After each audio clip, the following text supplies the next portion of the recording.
මම ඔබට පෙන්වන්නේ පින්වතුනි ඔබ රක්ෂාවක්නේ කරන්නේ. රක්ෂාව කරන්නේ පින්වතුනි. මොකද ඔබට හිතන්නේ? ඒ කියන්නේ රක්ෂාව කරනවා කියන එකද ලොකු වෙන්න ඕනේ ජීවත් වෙනවා කියන කාලෙද ලොකු වෙන්න ඕනේ. ඔබට තේරෙන්නේ නේද? ඒ කියන්නේ ඔබ ගාව තියෙන වාහනයක් ඒක සර්විස් කරන කාලෙද ලොකු වෙන්න ඕනේ ඒක පදින කාලෙද ලොකු වෙන්න ඕනේ. ඒක පැයක් විතර ඩ්‍රයිව් කරනවා පැය 13ක් විතර හොදනවා නම් ඒක ගැලපෙන්නේ නැහැ නේ. ඔය ජීවිතේ ඔබට අයිති. ඔබගේ අම්මට තාත්තටවත් දුවට පුතාටවත් ඔය කාටවත් නෙමෙයි ඔබට අයිති.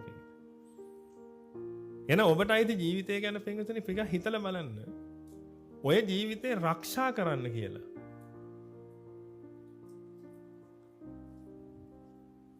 ඔබ පැය 13ක් වැය කරනවා. මෙතන නැති ඊට වඩා වැය කරන අය.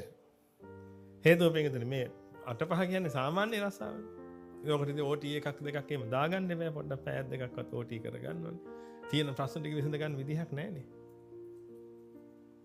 ඒ තියෙන ප්‍රශ්න විසඳ ගන්න බැරි නිසා පින්වතුනි කරන්න දෙයක් නැහැ. පැයක් දෙකක්වත් තව අමතරව දාගන්න. පැයක් දෙකක් අමතරව දාගත්තට පස්සේ පින්වතුනි දැන් ඔක්කොම 22ක් වුණා. ඊට පස්සේ තව පැය දෙකයි තියෙන්නේ පින්. ඒ කියන්නේ ඒ දවසේ ජීවත් වෙන්න බැරි වුණා. දැන් අපි බලමු ඊළඟ දවසේ ජීවත් වෙන්න පුළුවන්ද කියලා. ඊළඟ දවසේ තායි ඔය විදිහටම පටන් අරන් පින්වතුනි ඔහොම ගියා. ඒ දවසේ ජීවත් වෙන්න බැරි. මේ මොකද්ද මේ ගත කරන ජීවිතේ?